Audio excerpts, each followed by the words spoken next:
Assalamualaikum warahmatullahi wabarakatuh. Saudara-saudara sekalian dimanapun Anda berada, saya doakan semoga Anda dalam badan sehat walafiat, tidak kurang suatu apapun. Amin. Di video berikutnya sengaja saya tampilkan seorang cendekiawan muda yang sangat cerdas. Beliau itu sudah melanglang buana ya dari negara satu ke negara lainnya. Di sini beliau menceritakan bahwa sebetulnya Indonesia ini tidak baik-baik saja. Artinya banyak yang menginginkan Indonesia itu hancur lebur ataupun Indonesia ini bisa dirubah secara secara ideologi. Dan kata beliau, sebut saja namanya Gus Islah. Gus Islah itu mengatakan bahwa ada sebagian kelompok yang ingin menghancurkan Indonesia, tapi dengan jalan menghancurkan dulu ormas penghalangnya. Ya, ormas ini sangat kuat sekali, sangat besar sekali, dan anggotanya luar biasa banyaknya, paling banyak di Indonesia bahkan dunia. Inilah target utama yang mereka ingin gempur, ingin hancurkan. Setelah ormas terbesar ini hancur, maka baru menyerang Indonesia.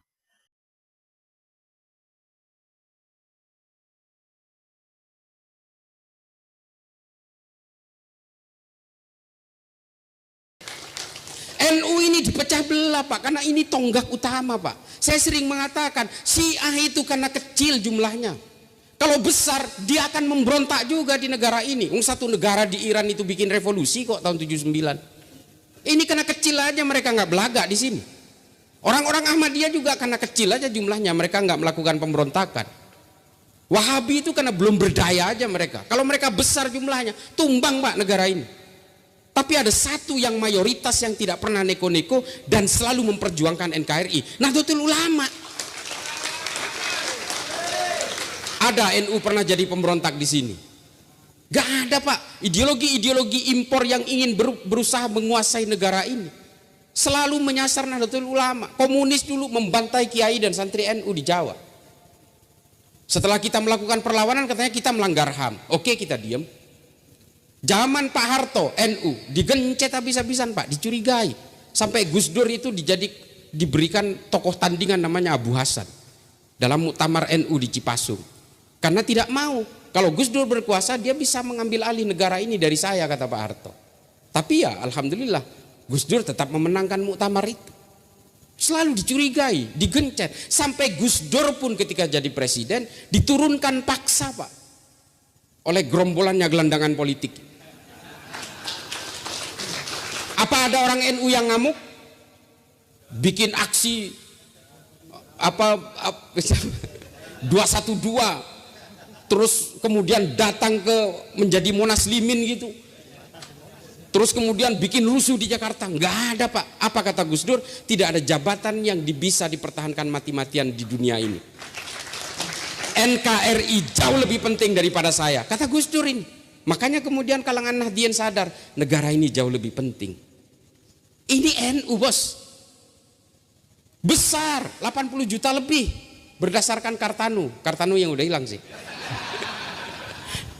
Nah besar Pak, tapi apakah pernah punya keinginan NII yang cuma seuprit dipimpin oleh Kartosuwiryo, seorang penanda tangan Sumpah Pemuda? Karena dia kecewa tidak diberi jabatan yang empuk oleh Presiden Soekarno, dia memproklamirkan NII di Tasikmalaya beberapa bulan setelah kemerdekaan kita. Dan kemudian membuat firqoh-firqoh pemberontakan, DITII Kahar Muzakkar, DITII Andi Aziz di Makassar. Ini kelompok kecil ini. Udah pikirannya udah macam-macam, ingin memberontak ke negara ini. NU nggak pernah. NU digencet ya diam aja. NU hebat, berjaya. Ya enggak juga, enggak sombong-sombong juga. Enggak sombong-sombong amat, ada sih sombongnya dikit. Nah ini loh NU. Sama Pak, makanya kemudian semua berbagai gerakan-gerakan impor itu menyasar NU pada akhirnya. Orang Wahabi. Ada saudara kita tua juga kadang-kadang ikut-ikutan menjadi Wahabi lokal. Ini mohon maaf. Ini padahal kita ini satu tim dalam sekoci. Gak boleh. Ada juga yang kadang-kadang nyerang. Kemarin ada salah ucap dari salah satu peneliti dari BRIN. Hanya kesalah ucap dilaporkan ke polisi dan sebagainya. Sudahlah, kita ini NU ini udah diliberal-liberalkan, dikafir-kafirkan berpuluhan kali, ribuan kali, bahkan dinerakakan ribuan kali, diam aja kok. Saya ini Pak, sebelah-sebelah. Bapak saya dari organisasi kakak tua ini. Nah ibu saya ini NU sejati. Saya lahir sebagai NU karena lahir di kampungnya ibu saya. Saya paham betul Pak. Saya itu ketika bapak saya meninggal itu debatnya itu 1 hari 1 malam sampai seharusnya tahlilan. Akhirnya tahlilannya besoknya. Jadi tahlilan hari pertama itu justru hari kedua. Karena debat dulu dengan keluarga dari bapak saya. Dulu. Sekarang ini tahlilan terus.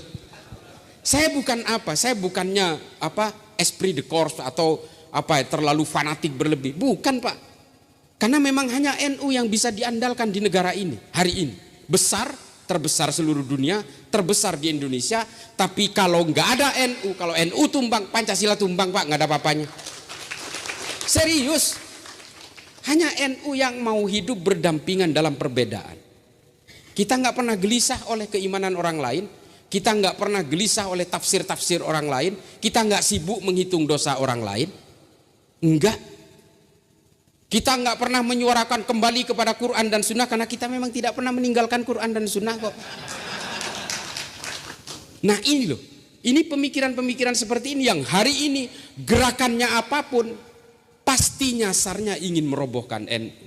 Nah oleh karena itu kemudian NU kemarin mengeluarkan satu konsep fikih peradaban dalam satu abad NU. Kebetulan saya dilibatkan di situ bersama para ulama dari Suriah, dari Libanon, dari Mesir. Lalu kemudian kita merumuskan satu pemikiran fikih peradaban bahwa kita harus menolak konsep khilafah. Kenapa? Karena memang ini Pak yang dijadikan boneka oleh Barat untuk membentur-benturkan kita. Umat Islam ini secara historik luluh lantak dedel duel Pak kalau soal politik. Padahal kita selalu gagal dalam politik kecuali Rasulullah. Rasulullah berhasil dalam politik. Setelah Rasulullah wafat, hancur Pak. Mohon maaf, ini saya harus berkata terus terang. Pak, saya belajar sejarah Islam Pak. Setelah Rasulullah wafat, politik kita hancur-hancuran. Kalau dalam Tarikhul Khulafa'nya Imam Suyuti dikatakan Sayyidina Abu Bakar pun wafatnya juga diracun. Kita kan taunya sakit. Tapi Imam Suyuti mempertegas diracun. Sama seperti Khalifah Umar bin Abdul Aziz. Dan kemudian Sayyidina Umar juga dibunuh oleh seorang budak dari Majusi. Tapi Al-Mas'udi dalam Murujuz Zahab mengatakan bahwa konspirasi itu terjadi karena yang berada di belakang budak Majusi ini itu adalah para sahabat juga di Madinah. Tapi nggak pernah diungkapkan, saya nggak mau mengungkapkan juga. Dan kemudian pembunuhan Sayyidina Utsman dibunuh oleh sesama orang Islam, Sayyidina Ali dibunuh oleh sesama orang Islam, perang Jamal, perang Siffin, perang Hurrah, perang Zab, perang Nahrawan. Ini perang-perang sesama orang Islam. Gara-gara apa? Politik. Sunni, Syiah bermusuhan. Gara-gara politik Pak, sampai sekarang nggak akur-akur. Kalau sudah persoalan politik Pak, umat Islam itu nggak mikir imannya sama, syahadatnya sama, Qurannya sama, nggak mikir Pak. Pokoknya kalau beda orientasi politik, lu musuh gua. Ini Islam ini. Nah peluang ini yang dilihat oleh orang Barat. Lalu orang Barat menciptakan boneka-boneka politik. NU hari ini disasar. Orang NU itu paling senang dengan habaib, menghormati para habaib. Ini ajaran ulama-ulama NU. Peluang ini pun masih dipakai Pak. Menciptakan oknum-oknum habaib untuk menghancur leburkan NU, menghina ulama NU, menghina Gus Dur dan sebagainya. Ini boneka nih. Makanya saya setuju dengan Kiai Nasih tadi yang mengatakan kita betul-betul memposisikan Ahlul Bait itu sebagai posisi tertinggi. Kita sepakat itu. Karena ini bagaimanapun kita harus membangun kecintaan kepada Rasulullah lewat penghormatan terhadap para dzurriyyahnya. Tapi soal moral lain lagi Pak. Meskipun Habib aja. Ini mohon maaf Pak, ini persoalan moral manusia. Kalau kita kemudian benci kepada orang yang melakukan penipuan tapi dia Habib, ya kita benci kepada kelakuannya, bukan kepada Habibnya. Saya ditipu berkali-kali Pak sama Habib karena saking takdimnya. Wallahi, batu cincin lah apalah. Dikatakan ini blue safir, ahli ini, wallah asli ini. Ternyata beling Pak. Jatuh di kamar mandi, prang, beling. Dari botol. Nah coba, ini mohon maaf, ini saya cerita soal ini bukan apa. Untuk dzurriyyah Nabi, kita sepakat, kita mengikuti anjuran para ulama yang kita belajar juga, Durratun Nasihin juga kita temukan kok itu. Bahwa menghormati dzurriyyah itu sama artinya dengan menghormati Kanjeng Nabi. Kita sepakat itu. Tapi Habaib itu bukan Habib Pak. Habaib itu jamak. Habib ini kan persoalan persorangan, individu. Kelakuannya macam-macam Pak. Kalau ada Habib yang kemudian pasiennya di Bekasi sampai 3 orang, sampai hamil 2 orang itu, kita mau cium tangan. Mohon maaf, saya mending cium tangan ke Kiai Nasi aja. Ini saya tidak. Nah, persoalannya kemudian ada beberapa oknum Habib yang justru menghancur leburkan NU dan membentuk enklav perlawanan di NU. Madura itu hancur lebur Pak hari ini NU-nya. Karena apa? Politik Pak. Mulai dari zaman Prabowo 2014, Prabowo 2019, hari ini Anies, semua dibelah-belah umat itu. Hadir ke sana Habibnya. Isinya apa? Memecah belah orang, mengkompori orang, lawan semua. Yang tidak mendukung Anies itu adalah orang kafir yang tidak setuju terhadap Islam. Ini loh yang dilawan oleh Khalifah Umar bin Abdul Aziz. Khalifah Umar bin Abdul Aziz gelisah karena masjid dan majelis keagamaan diisi oleh caci maki terhadap orang lain karena persoalan politik. 60 tahun Pak pada zaman Bani Umayyah. Lalu kemudian Khalifah Umar bin Abdul Aziz membuat keputusan, udah hentikan semua politisasi di masjid dan juga di berbagai jamiah ini. Hentikan semua. Kita nggak boleh lagi menggunakan lembaga-lembaga keagamaan termasuk rumah-rumah ibadah untuk saling mencaci maki karena persoalan politik. Lalu Khalifah Umar bin Abdul Aziz membuat ketentuan khotib Jumat harus membaca surat An-Nahl ayat 90. Nah makanya kemudian para khotib hari ini membaca ayat itu. Untuk menghentikan apa? Menghentikan politisasi agama di masjid Pak. Innallaha ya'muru bil adli wal ihsan wa ita'i dzil qurba wa yanhanil fahsya'i wal munkari wal bagh ya'idukum la'allakum tadhakkarun wa la dzikrullahi akbar. Kan gitu khotib. Ini sebenarnya yang menggagas adalah Khalifah Umar bin Abdul Aziz, Khalifah kelima dari Bani Umayyah, untuk menghentikan apa? Politisasi agama di masjid. Hari ini ada partai baru netes bilang mari kita jadikan masjid sebagai tempat jihad politik. Ini mohon maaf Kiai, mohon nyancuk. Saya paling benci itu. Saya paling benci. Ini yang merusak umat Islam Pak. Memecah belah umat Islam. Karena kepentingan politik kemudian umat Islam dipecah belah supaya apa? You are either with them or you are with us. Ini bahaya Pak. Inilah yang terpancing oleh pemikiran-pemikiran orang Barat. Pak, Al-Qaeda, ISIS itu ciptaan orang Barat Pak. Saya tidak menampik itu. Yang menciptakan Boko Haram, Al-Shabaab, Hasan Turabi, Laskar At-Taibah, Gerakan Thailand Selatan, Abu Sayyaf di Filipina. Ini semua adalah produk-produk turunan yang difabrikasi oleh orang-orang Barat. Termasuk di Indonesia, Jamaah Islamiyah, Jamaah Ansarud Daulah, Jamaah Ansarud Syariah, dan semua berbagai banom-banomnya mereka ini yang ada di Indonesia. Ini semua difabrikasi oleh orang Barat. Lalu, apakah Densus juga ikut menjadi fabrikasi orang Barat? Bukan, karena mereka ini tidak tahu bahwa mereka ini difabrikasi oleh orang Barat. Mereka ini adalah korban semua. Meskipun kita tahu itu fabrikasi orang Barat, kalau dia memeledakkan diri di pesantren Miftahul Huda, ini waduh, naudzubillah min dzalik. Misalnya, apakah kita harus diamkan? Enggak, harus kita tindak. Meskipun kita tahu mereka ini hanya korban ideologi transnasional, mereka ini adalah korban pembodohan dari berbagai fabrikasi itu, tapi kan ini harus disadarkan. Makanya Densus itu nangkep bukan untuk digebukin Pak. Densus itu nangkep untuk disadarkan di penjara. Mengapa harus ditangkap? Kok nggak disadarkan di kampung-kampung? Ya mereka kabur-kabur Pak. Kabur-kaburnya mending kaburnya ke sawah-sawah, kaburnya ke toko kimia bikin bom Pak. Makanya kemudian ditangkap, dipenjara, kemudian disentuh penyadaran-penyadaran oleh kami termasuk saya. Makanya saya bilang saya menemui teroris-teroris yang ditangkap oleh Densus itu untuk menyadarkan. Nah semua ini mereka ini adalah penganut faham Wahabi. Saya pastikan kalau ada yang nggak percaya daftar ke saya bawa ke penjara, ngobrol sendiri sama terorisnya. Kalau dia ngaku NU, saya yang nginjek lehernya. Mereka itu Pak, ini mohon maaf, bukan ukuran sebenarnya jenggot itu. Mereka kan jenggotnya panjang-panjang Pak. Meskipun saya sering katakan, tahu nggak, kamu kata Imam Ghazali apa? Makin panjang jenggot kamu, otakmu makin kecil. Mereka katakan, itu kan kata kamu ahlul bid'ah katanya. Nah, saking taatnya mereka terhadap sunnah, terhadap yang namanya jenggot itu, kalau dipotong mereka ngamuk. Jadi saya bilang, kamu agamanya bukan Islam, kamu agamanya jenggot berarti. Nah, mereka itu nggak mau kalau dipotong pendek, mereka maunya panjang segini. Nah, ini berarti ukurannya apa? Ini ideologinya masih kuat. Kadang-kadang saya menggunakan medium rokok Pak, memeriksa mereka. Ketika mereka udah suntuk, diperiksa berjam-jam, dibongkar isi kepalanya, saya ngerokok, basbu saya sembur-semburin gitu kepada dia gitu. Akhirnya dia mau ngerokok, oh ini tinggal separuh ideologinya nih.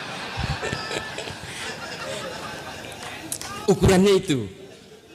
Kadang-kadang kalau udah capek banget dia kehausan, saya kasih minuman di tangan kiri gitu, di posisi tangan kiri di sini, dia ngambilnya pakai tangan kiri. Oh ini udah tinggal seperempat ini. Nah seperti itulah yang saya temukan ketika di Densus. Kalau saya sering mengatakan bahwa apakah gerakan-gerakan radikal ini berdiri di ruang hampa? Tidak. Mereka ini ada yang membentuk, ada yang memfabrikasi. Tapi kemudian apa yang harus kita perbuat? Menyadarkan mereka.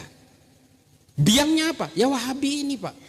Wahabi ini dibuat untuk memperkuat politik, kekuatan politik kerajaan Ibnu Saud, kerajaan Saudi memang. Tapi akhirnya alat ini dipakai. Ikhwanul Muslimin itu tadinya bukan Wahabi Pak.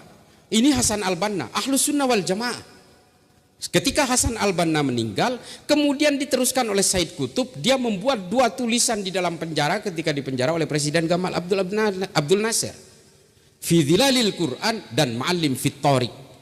Inilah kemudian yang menginfluen Ikhwanul Muslimin menjadi Wahabi. Nah, ustadz yang ada di sini yang menjadi agennya Ikhwanul Muslimin ini masih memegang terhadap ajaran Hasan al-Banna, bukan Said Qutb, bukan Muhammad Qutb. Nah, ini yang terjadi. Nah, glorifikasi khilafah ini kemudian digandengkan menjadi 2 firqoh ini, yang satu Hizbut Tahrir, yang satu Ikhwanul Muslimin, diekspor paksa ke negara kita. Ikhwanul Muslimin lebih normatif, Hizbut Tahrir lewat jalur-jalur akademis, tidak jalur kekerasan. Lalu yang jalur kekerasan di mana? Disebut dengan Wahabi jihadis. Wahabi ini ada 3 Pak.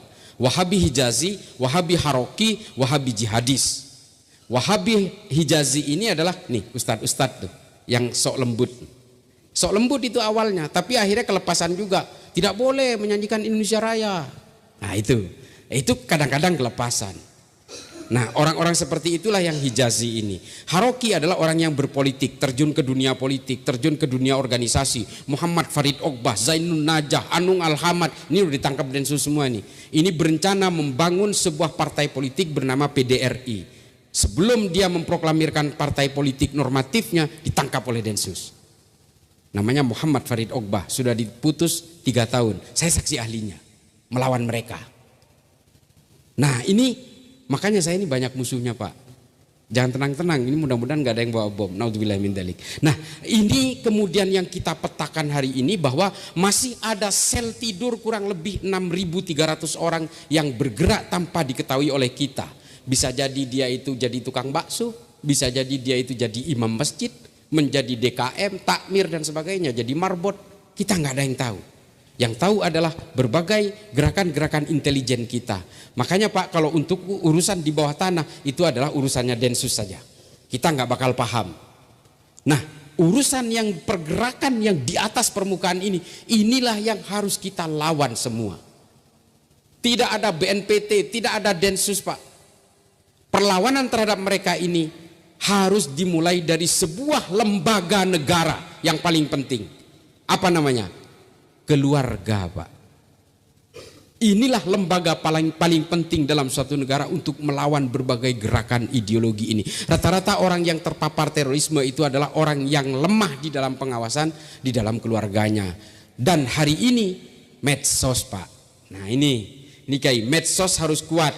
Hari ini saya saya betul-betul adu kebal kalau di medsos. Saya ini dibilang pengusung radikal-radikal, kamu cari hidup aja, menjadi penjilat pemerintah, menjadi penjilat polisi. Saya selalu diserang itu.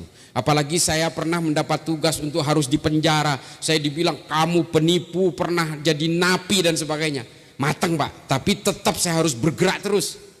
Saya harus terus bergerak. Nah, teman-teman dari kalangan NU yang masih muda-muda, dari adik-adik sekalian, mari bergerak lewat jalur media sosial. Karena apa? Keterpaparan dari media sosial ini sudah terbukti. Ada 2 orang perempuan, yang satu namanya Zakiyah Aini, yang satu Siti Elina.